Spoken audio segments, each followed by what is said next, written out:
ওম নম ভগবতে বাসুদেবায়। জয় শ্রীকৃষ্ণ। নমস্কার বন্ধুরা, বৈদিক নলেজ ইউটিউব চ্যানেলের আজকের পর্বে আপনাদের জানাই সুস্বাগতম। বন্ধুরা, বলা হয় যে শ্রীমদ্ ভগবদ্ গীতা শুধুমাত্র একটি ধর্মের জন্য নয়, এটি পৃথিবীর প্রতিটা মানুষেরই পড়া এবং বোঝা উচিত। এতে করে সেই ব্যক্তি তার জীবনের সুখ, শান্তি এবং সাফল্য লাভ করতে পারে। কারণ গীতায় রয়েছে এমন জ্ঞান যা জীবনে প্রয়োগ করলে জীবনের সকল সমস্যার সমাধান পাওয়া যায় এবং জীবনের সুখ এবং সমৃদ্ধি অনায়াসেই অর্জন করা যায়। শ্রীমদ্ ভগবদ্ গীতায় মোট 18টি অধ্যায় এবং 700টি শ্লোক রয়েছে, যা শুদ্ধ সংস্কৃত ভাষায় রচিত। তাই সকলের পক্ষে পড়া এবং বোঝা সম্ভব হয়ে ওঠে না। তাই অনেকেই গীতা পাঠ থেকে বিরত থাকেন। কিন্তু আমাদের প্রতিদিন নিয়ম করে গীতা পাঠ করা উচিত। তাই যারা নিয়ম করে গীতা পাঠ করতে পারেন না বা গীতার অর্থ বুঝে উঠতে পারেন না, তাদের জন্য আজকের এই ভিডিও। আজকের এই ভিডিওতে আমি আপনাদের ভগবান শ্রীকৃষ্ণের বলা এমন কিছু মূল্যবান উপদেশের কথা বলবো, যা আপনি মেনে চললে আপনার জীবনে সুখ, সাফল্য এবং সমৃদ্ধি অবশ্যই আসবে। আজকের ভিডিও মনোযোগ সহকারে শোনার পর আপনি শ্রীমদ্ ভগবদ্ গীতার প্রকৃত অর্থ বুঝতে পারবেন। তবে মূল ভিডিও শুরু করার আগে আপনাদের নিকট আমার অনুরোধ, যদি আজ চ্যানেলে প্রথম হয়ে থাকেন তাহলে বন্ধুরা চ্যানেলটিকে সাবস্ক্রাইব করে পাশে থাকা বেল বাটনটি ক্লিক করে দেবেন। আর কমেন্টে জয় শ্রীকৃষ্ণ বা জয় গীতা লিখতে ভুলবেন না। চলুন বন্ধুরা, ভগবান শ্রীকৃষ্ণের গীতায় বলা অমূল্য উপদেশ শ্রবণ করা যাক। শ্রীকৃষ্ণ বলেছেন, যে ব্যক্তির মধ্যে জ্ঞানের অভাব এবং ঈশ্বরে বিশ্বাস নেই, সে ব্যক্তি কখনো জীবনে সুখ, সাফল্য লাভ করতে পারে না। কে কী করছে, কিভাবে করছে এবং কেন করছে, এসব থেকে যত দূরে থাকবে ততই সুখী থাকবে। একজন বিবেকবান মানুষ যখন সম্পর্ক টিকিয়ে রাখা বন্ধ করে দেয়, তখন জানবে তার আত্মসম্মানে নিশ্চয় কোথাও আঘাত লেগেছে। মোহ বা টান তার উপর অনুভব করো যার উপর তোমার অধিকার আছে। যার উপর তোমার অধিকার নেই তার উপর মোহ বা টান অনুভব করা উচিত নয়। তোমার কর্মই তোমার আসল পরিচয়, নইলে এক নামের তো হাজারো মানুষ হয়। যারা অন্যের কষ্ট বোঝে, যাদের মমতা আছে এবং যারা হৃদয় থেকে শুদ্ধ, তাদের বারবার জন্ম নিতে হয় না। যা হবার থাকে তা হয়েই থাকে, আর যা হবার নয় তা কখনোই হয় না। এই দৃঢ়তা যাদের মনে থাকে তারা কখনোই চিন্তা করে না। কর্ম এমন একটি ফসল যা একজন ব্যক্তিকে যে কোনো পরিস্থিতিতেই কাটতেই হয়। তাই সর্বদা ভালো বীজ বপন করুন, যাতে ভালো ফসল হয়। সদা সন্দেহকারী ব্যক্তির জন্য প্রসন্নতা পাওয়া না এই জীবনে সম্ভব, না অন্য কোনো জীবনে। বস্তুর সম্পর্কে চিন্তা করে মানুষ তাদের প্রতি আসক্ত হয়ে পড়ে।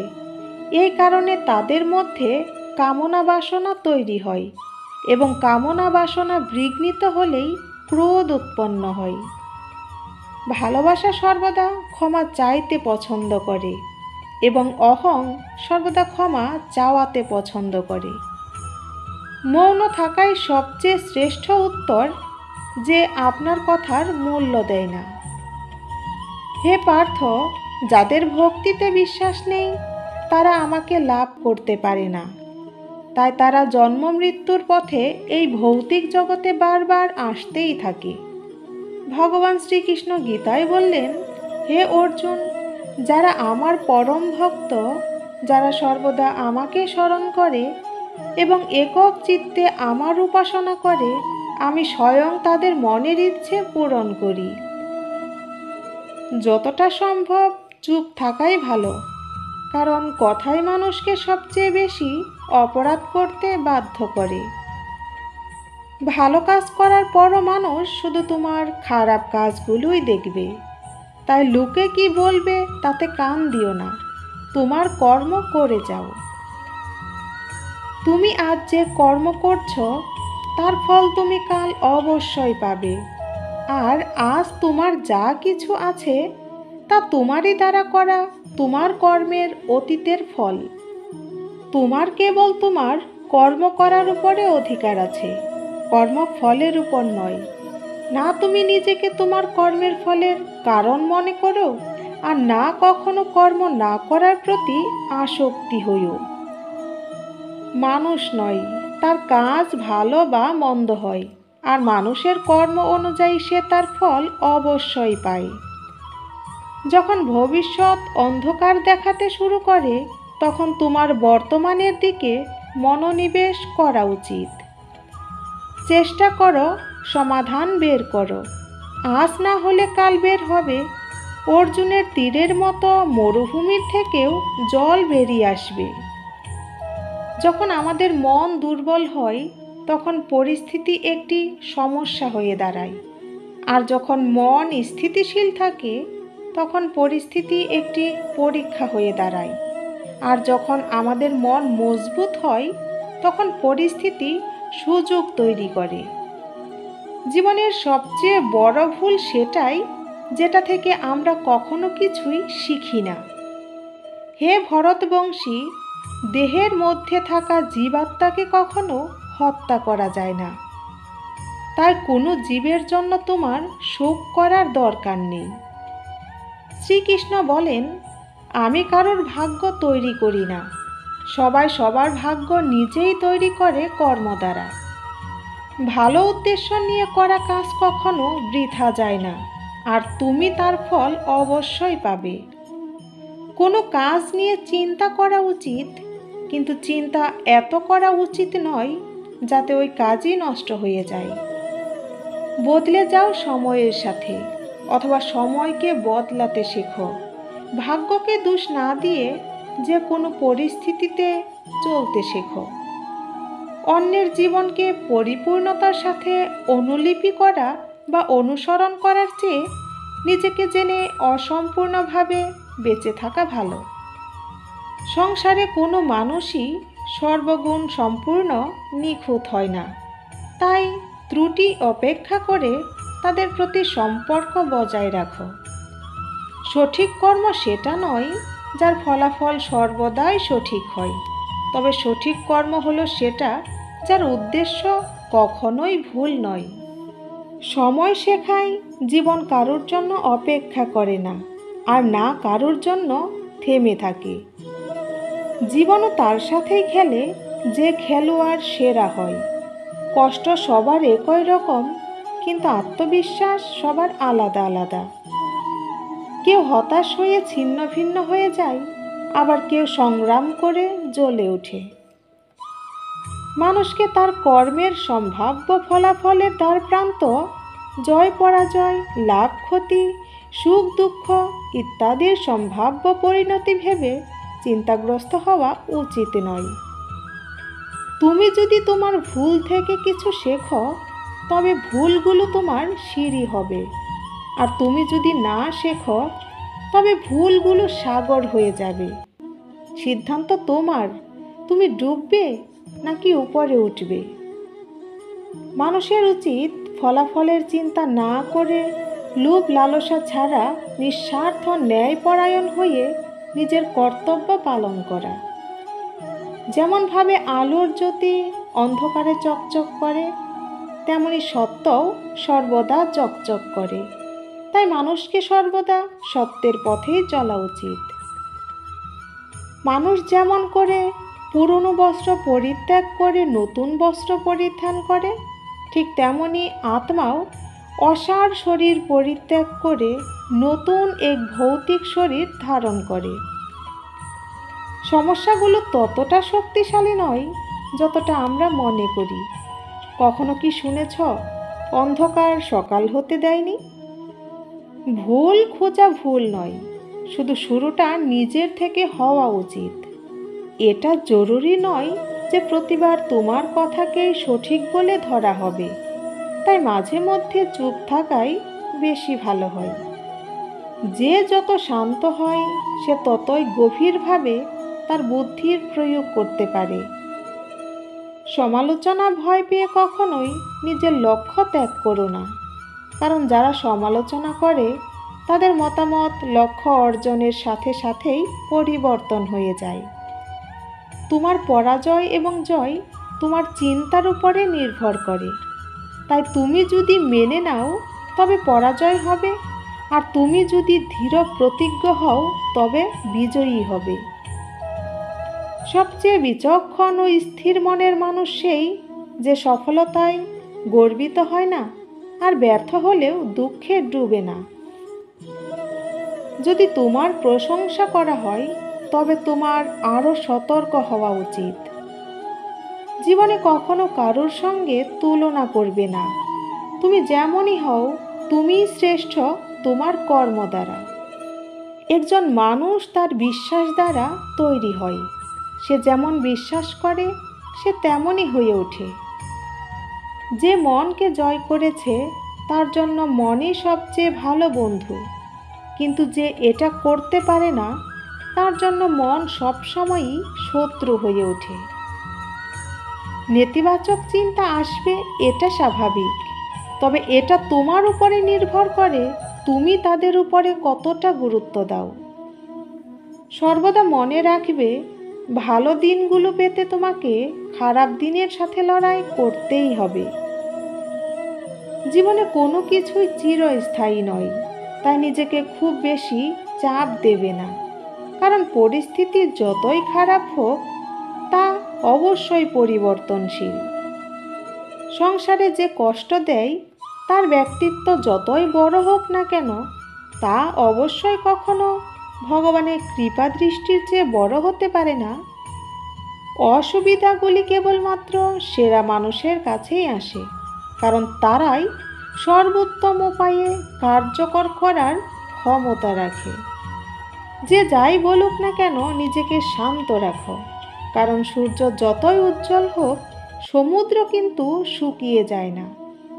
যেখানে তোমার কোনো মূল্য নেই সেখানে থাকা অন্যায়, সেটা কারো ঘর হোক বা কারো মন। যারা মনকে নিয়ন্ত্রণ করতে পারে না তাদের জন্য মন শত্রুর মতো কাজ করে।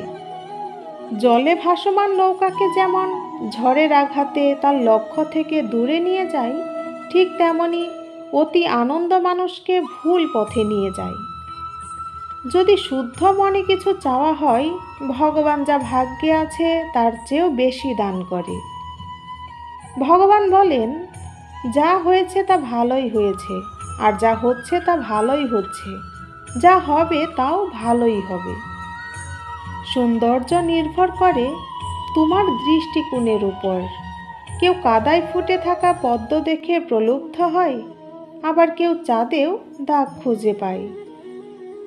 আত্মা তার পুরনো শরীর ঠিক সেইভাবেই ত্যাগ করে যেভাবে মানুষ পুরনো বস্ত্র পরিত্যাগ করে নতুন বস্ত্র পরিধান করে। সময়ের আগে প্রাপ্ত জিনিস তার মূল্য হারায়, আর সময়ের পরে প্রাপ্ত জিনিস তার গুরুত্ব হারায়। যখন বিনাশ প্রারম্ভ হয় তখন তা শুরু হয় বাণীর উপর নিয়ন্ত্রণ হারানো থেকে। জীবনে শেষ বলে কিছু হয় না, আমাদের জন্য সবসময়ই একটি নতুন শুরু অপেক্ষা করে।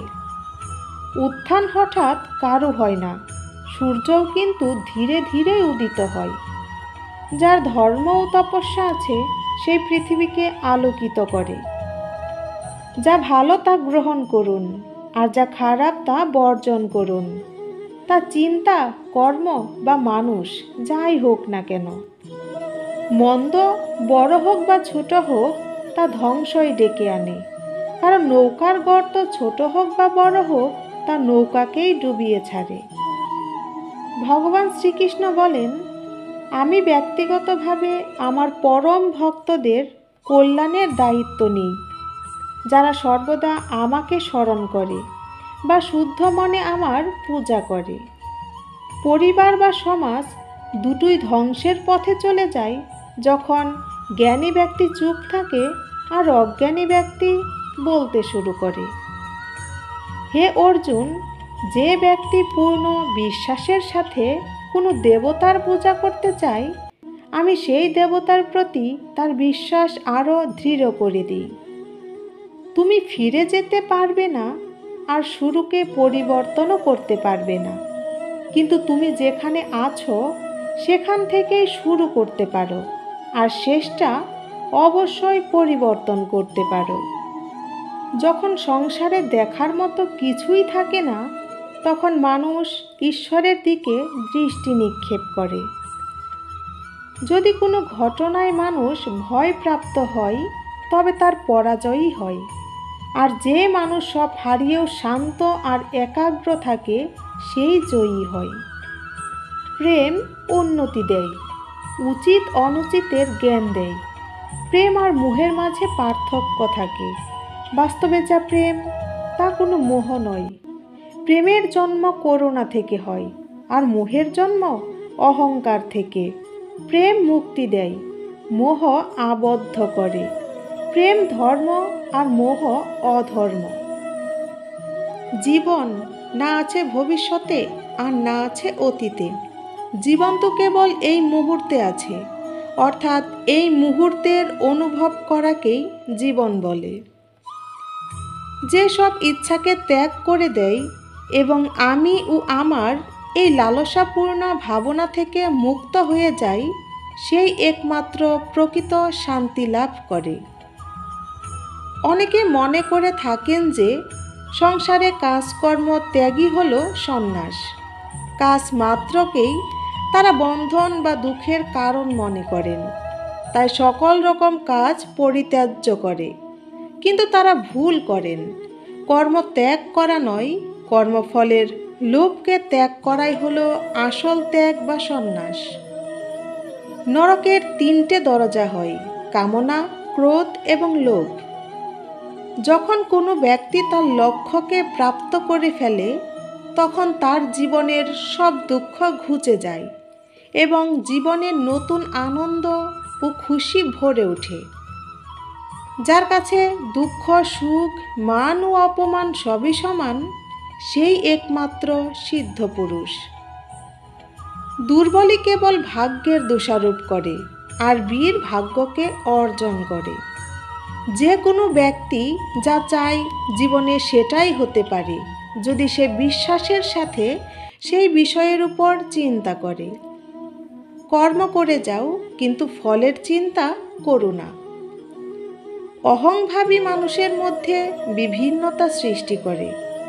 অহংভাবের অভাব থাকলে পরমাত্মার সাথে বিভিন্নতার আর কোনো কারণই থাকে না। যেটা ঘটতে চলেছে সেটা ঘটবেই, যা ঘটবে না তা কখনোই ঘটবে না। এরকম নিশ্চয়তাপূর্ণ মনোভাব যার মধ্যে আছে, তাকে দুশ্চিন্তা কখনোই কষ্ট দিতে পারে না। বাহ্যিক বস্তুর ত্যাগকে বাস্তবে ত্যাগ বলে না। আন্তরিক ত্যাগই হচ্ছে প্রকৃত ত্যাগ। আমাদের কামনা, মমতা, আসক্তিই হচ্ছে বন্ধনযুক্ত, কিন্তু সংসার তা নয়। আত্মার জন্ম নেই, না কখনো মৃত্যু হয়। শরীর নষ্ট হয়ে গেলেও আত্মা নষ্ট হয় না। তুমি খালি হাতে এসেছ, খালি হাতেই চলে যাবে। যা কিছু আজ তোমার, সেটা অন্যদিন অন্য কারো ছিল, পরশু সেটা অন্য কারো হয়ে যাবে। আজ তুমি যে জিনিস নিজের বলে প্রসন্ন, সেটাই তোমার দুঃখের কারণ। যখনই সত্যের সাথে অসত্যের লড়াই হয়, তখন সত্য একা দাঁড়ায়। অসত্যের বাহিনী হয় বিশাল, কারণ তার পিছনে মূর্খ, লোভী, স্বার্থপর ও বিশ্বাসঘাতকেরা থাকে। হে অর্জুন, যবে যবে এই সংসারে ধর্মের অনিষ্ট হয়, এই সংসারে অধর্ম বৃদ্ধি পায়, তখন তখন ধর্মের রক্ষার জন্য এই পৃথিবীতে আমি ঘুরে আসি। যে ব্যক্তি পঞ্চ কর্মেন্দ্রিয় সংযত করেও মনে মনে শব্দ, রস আদি ইন্দ্রিয় বিষয়গুলি স্মরণ করে, সেই মূঢ় অবশ্যই নিজেকে বিভ্রান্ত করে এবং তাকে মিথ্যাচারী, ভণ্ডও বলা হয়ে থাকে। সজ্জন ব্যক্তি আরও ভালো চরিত্রের সজ্জন ব্যক্তির সাথে, নীচ ব্যক্তি আরও নীচ চরিত্রের ব্যক্তির সাথেই থাকতে চায়। স্বভাব দ্বারা জন্ম যার যেমন প্রকৃতি হয়, সে তার প্রকৃতিকে কখনোই ছাড়ে না। তোমার কি চলে গেছে যে কারণে তুমি কাঁদছ? তুমি কি নিয়ে এসেছিলে যা তুমি হারিয়ে ফেলেছ? তুমি কি সৃষ্টি করেছিলে যা নষ্ট হয়ে গেছে? তুমি আসার সময় কিছু নিয়ে আসনি, যা নিয়েছ এখান থেকেই নিয়েছ, আর যা দিয়েছ এখানেই দিয়েছ। সকলেই মায়াজাত গুণসমূহের দ্বারা প্রভাবিত হয়ে অসহায়ভাবে কর্ম করতে বাধ্য হয়। তাই কর্ম না করে কেউই ক্ষণকালও থাকতে পারে না। ভগবান শ্রীকৃষ্ণ অর্জুনকে বললেন, হে অর্জুন, আমিই অতীত, আমিই বর্তমান, আমিই ভবিষ্যৎ। আমি সর্বপ্রাণীর মধ্যেই বিরাজ করি। যে প্রাণী আমাকে মন দিয়ে স্মরণ করে, আমি সর্বদা তার পাশে থাকি। শ্রেষ্ঠ ব্যক্তি যেভাবে আচরণ করেন, সাধারণ মানুষেরা তার অনুকরণ করে। তিনি যা প্রমাণ বলে স্বীকার করেন, সমগ্র পৃথিবী তারই অনুসরণ করে। সময় কখনো মানুষের নির্দেশিত পথে চলে না, মানুষকে সময়ের নির্দেশিত পথেই চলতে হয়। যে বিষয়টি তোমার হাতে নেই, সেই বিষয়টি নিয়ে চিন্তা করে লাভ নেই। ভালোবাসা আত্মার সাথে হয়, দেহের সাথে নয়। যা দেহের সাথে থাকে তা কেবল আকর্ষণ, যা আত্মার সাথে থাকে তা অনন্ত প্রেম। যদি হৃদয়ে সত্যিকারের ভালোবাসা থাকে, তবে অপেক্ষা করার প্রতিটি মুহূর্ত আনন্দ দেয়। ভালোবাসার প্রথম পর্যায় হলো বিভ্রান্তি, যা আপনাকে আপনার ভালোবাসার নিকটে নিয়ে আসে। মানুষ প্রেম তাকেই দিতে পারে যে তার প্রত্যাশা পূরণ করতে পারে। প্রেম উন্নতি দেয়, উচিত অনুচিতের জ্ঞান দেয়। প্রেম আর মোহর মাঝে পার্থক্য থাকে। বাস্তবে যা প্রেম তা কোনো মোহ নয়। সর্বদা মনে রাখবেন, এই পৃথিবীতে প্রেমের চেয়ে মধুর আর কিছুই নেই। প্রেম যে অবহেলা ভোগ করে, সে রাগ এবং প্রতিশোধের অনুভূতি থেকে মুক্ত হয়। পরিবর্তন সংসারের নিয়ম। যাহাকে তুমি মৃত্যু বলে ভাবছ, সেটাই তো জীবন। আমার, তোমার, ছোট বড়, আপন পর সব কিছু মন থেকে মিটিয়ে দাও। তারপর দেখো, সব তোমার, তুমি সবার। আত্মার জন্ম নেই, না কখনো মৃত্যু হয়। শরীর নষ্ট হলেও আত্মা নষ্ট হয় না। যার জন্ম হয়েছে তার মৃত্যু অবশ্যই হবে, আর যার মৃত্যু হয়েছে তার জন্মও হবে। অতএব অপরিহার্য কর্তব্য সম্পাদন করার সময় তোমার কোনো সুখ করা উচিত নয়। আত্মাকে অস্ত্রের দ্বারা কাটা যায় না, আগুনে পোড়ানো যায় না, জলে ভেজানোও যায় না, অথবা হাওয়াতে শুকানো যায় না। এই আত্মা অব্যক্ত, অচিন্ত ও অবিকারী বলে শাস্ত্রে উক্ত হয়েছে। অতএব এই সনাতন স্বরূপ অবগত হয়ে দেহের জন্য তোমার সুখ করা উচিত নয়। অধিকতর আত্মা নিজের দেহকে সব কিছু বলে গণ্য করে। স্বয়ং দেহ থেকে যে ভিন্ন তা জানতেই পারে না। শরীরের যে দুঃখ, সুখ, স্বাদ, গন্ধ আদির অনুভব হয়, তাকেই নিজের অনুভব মেনে নেয়, আর পরিবর্তনের প্রয়াসই করে না। যে আত্মা পরিবর্তনের প্রচেষ্টাই করে না, নিরন্তর অধর্ম করে চলে, তাকে জাগ্রত করার জন্য দণ্ড দেয়া অনিবার্য। তুমিও এটা জেনে নাও যে তুমিও কোনো শরীর নও, কেবল মাত্র এক আত্মা। এই পৃথিবীতে পরিলক্ষিত সকল মানুষ তা নয় যা তুমি ওদের গণ্য করছ। কিছু সময়ের জন্য এরা শরীরে বসবাস করছে মাত্র। এদের শরীরের মৃত্যু হবে, কিন্তু এরা সবাই অমর। সে পুনরায় নতুন শরীর ধারণ করবে। নির্ণয় নেওয়ার মুহূর্তে আমরা সর্বদা কোনো অন্য ব্যক্তির উপদেশ, সূচনা, বঞ্চনা বা পরামর্শকে আধার করে থাকি, আর আমাদের ভবিষ্যতের আধার হয়ে থাকে আমাদের আজকের নেওয়া সিদ্ধান্ত। তাহলে কি আমাদের ভবিষ্যৎ অন্য ব্যক্তির পরামর্শ, কোনো অন্য ব্যক্তির দেয়া উপদেশের ফল? তবে কি আমাদের সম্পূর্ণ জীবন কোনো অন্য ব্যক্তির বুদ্ধির পরিণাম? আমরা কি কখনো বিচার করেছি, সবাই জানে যে ভিন্ন ভিন্ন লোক একই পরিস্থিতিতে ভিন্ন ভিন্ন পরামর্শ দিয়ে থাকে। মন্দিরে দাঁড়ানো ভক্ত বলে দান করা উচিত, আর চোর বলে যদি সুযোগ পাওয়া যায় তবে ওই মূর্তির গয়না চুরি করা উচিত। ধার্মিক হৃদয় ধার্মিক উপদেশ দিয়ে থাকে, আর অধর্ম ভরা হৃদয় অধার্মিক পরামর্শ দেয়। এই ধর্মময় উপদেশ পরামর্শ স্বীকার করলে মানুষ সুখের দিকে যায়, কিন্তু এই রকম পরামর্শ স্বীকার করার আগে স্বয়ং নিজের হৃদয়ে ধর্মকে স্থাপন করা কি অনেক বেশি জরুরি নয়? মানুষের সব সম্পর্কের আধার হলো প্রত্যাশা। পতি কেমন হবে যে আমার জীবন সুখ আর সুবিধায় ভরে দেবে? পত্নী কেমন হবে যে সর্বদা আমার প্রতি সমর্পিত থাকবে? সন্তান কেমন হবে যে আমার সেবা করবে, আমার আদেশ মেনে চলবে? মানুষ প্রেম তাকেই দিতে পারে যে তার প্রত্যাশা পূরণ করতে পারে, আর প্রত্যাশার নিয়তিই হচ্ছে ভঙ্গ হওয়া। কিভাবে? কারণ প্রবল ইচ্ছা থাকলেও কোনো মানুষ কারোর সকল প্রত্যাশা পূরণ করতে পারে না, আর তার থেকেই জন্ম নেয় সংঘর্ষ। সকল সম্পর্ক সংঘর্ষে পরিবর্তিত হয়ে যায়। কিন্তু মানুষ যদি প্রত্যাশাকে সম্পর্কের আধার না বানায়, আর স্বীকার করে নেয় যে কেবল সম্পর্কই মূল আধার, তবে কি জীবন আপনা থেকেই সুখ আর শান্তিতে ভরে যাবে না? যখনই মানুষের জীবনে কোনো বিরূপ পরিস্থিতি আসে, মানুষ তখনই ঈশ্বরের কাছে প্রার্থনা করে, ঈশ্বরের সম্মুখে মিনতি করে যেন সে পরিস্থিতি থেকে নিস্তার পায়।